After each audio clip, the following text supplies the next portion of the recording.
नमस्कार, न्यूज़ 18 के digital platform पर आपका बहुत स्वागत है। मैं हूं आपके साथ अंशिका पाठक। साल 2025 खत्म होने में अब चंद दिन बाकी हैं और अगले सप्ताह 2026 आएगा तो सिर्फ नया साल ही नहीं बदलेगा बल्कि आपके आसपास बहुत सारी चीजें बदल जाएंगी। इसका सीधा असर आम आदमी की जिंदगी पर होगा। किसान से लेकर कर्मचारी और युवाओं से लेकर आम आदमी तक इस बदलाव का बखूबी असर दिखेगा। इस बदलाव में कई बैंकिंग नियम भी होंगे तो कुछ सोशल मीडिया से जुड़े नियमों में भी बदलाव देखने को मिलेगा। वैसे तो हर साल कुछ नए बदलाव होते ही रहते हैं, लेकिन इस बार साल 2026 अपने साथ कई बदलाव लेकर आ रहा है। सरकार लंबे समय से सोशल मीडिया और डाटा को लेकर गंभीर हो रही है और अब नए साल में सोशल मीडिया से जुड़े कुछ नियमों में भी बदलाव किए जाएंगे। इसी तरह बैंकिंग के नियम भी लगातार बदलते रहते हैं और इस बार भी जनवरी महीने से आपके बैंक कुछ नियमों में बदलाव करने जा रहे हैं। आइए एक नजर डालते हैं इन बदलावों का आपकी जेब और जिंदगी पर क्या असर पड़ सकता है। तो शुरुआत बैंकिंग सेक्टर से करते हैं। बैंकिंग सेक्टर में कई बदलाव होने वाले हैं। अगले साल क्रेडिट स्कोर अपडेट करने का नियम बदल जाएगा। इससे क्रेडिट स्कोर कंपनियों को हर सप्ताह का डेटा अपडेट करना होगा, जो अभी 15 दिनों पर होता है, यानी हर सप्ताह यानी हर 7 दिन में करना होगा।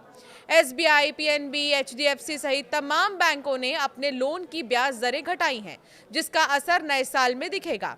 एफडी के रेट में भी बदलाव किया है और जनवरी से इसका असर भी दिखना शुरू हो जाएगा। बैंकों ने यूपीआई, डिजिटल पेमेंट और पैन आधार से जुड़े नियमों में भी बदलाव किया है। बैंकों ने अब व्हाट्सएप, टेलीग्राम, सिग्नल जैसे प्लेटफॉर्म पर सिम के लिंक वेरिफिकेशन को और भी सख्त बना दिया है।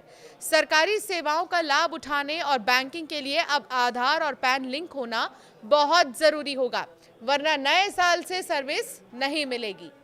तो चलिए अब ये भी जानिए कि सोशल मीडिया और ट्रैफिक रूल्स में क्या बदलाव होंगे। सरकार ऑस्ट्रेलिया और मलेशिया की तर्ज पर 16 साल से कम उम्र वाले बच्चों के लिए सोशल मीडिया पर सख्ती जैसे नियम बनाने पर चर्चा करेगी। कई शहरों में डीजल, पेट्रोल, कमर्शियल वाहनों के एंट्री पर प्रतिबंध लगाने की तैयारी है। नोएडा और दिल्ली में प्रदूषण पर रोक लगाने के लिए पेट्रोल वाहनों से डिलीवरी करने पर प्रतिबंध की तैयारी है। सरकारी कर्मचारियों के लिए क्या बदलाव होने वाला है, इसे भी जानिए। 1 जनवरी 2026 से 8वां वेतन आयोग लागू होने की उम्मीद है, क्योंकि 31 दिसंबर को 7वें वेतन आयोग का प्रभाव समाप्त हो जाएगा। जनवरी से केंद्रीय और राज्यों के कर्मचारियों के महंगाई भत्ते में बढ़ोतरी होगी, जिससे उनकी सैलरी भी बढ़ जाएगी। हरियाणा जैसे राज्यों में पार्ट टाइम और दिहाड़ी मजदूरों की मिनिमम सैलरी बढ़ाने का फैसला होगा। अब जानिए किसानों के लिए क्या बदलेगा।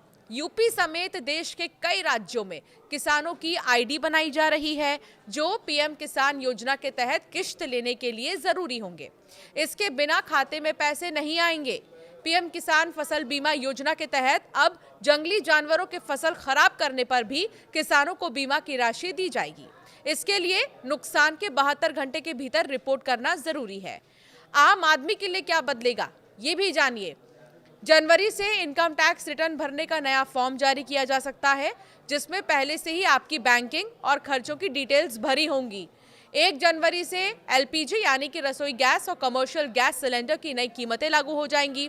1 जनवरी को हवाई ईंधन की कीमतों पर भी बदलाव होगा, जिससे एयर टिकट की कीमतों पर असर पड़ सकता है। इसके अलावा रेलवे ने भी ये कह दिया है कि अब आपकी टिकट्स महंगे हो सकते हैं और इसे जो है कहा जा रहा है कि बहुत ज़्यादा अपडेट होने की ज़रूरत है। इससे अगर आप कहीं भी ट्रैवल करने वाले हैं तो ज़रूर किलोमीटर्स के हिसाब से अपने टिकट्स की कीमत को एक बार चेक कर लें, क्योंकि 26 दिसंबर के बाद से ही ये शुरू होने वाला है।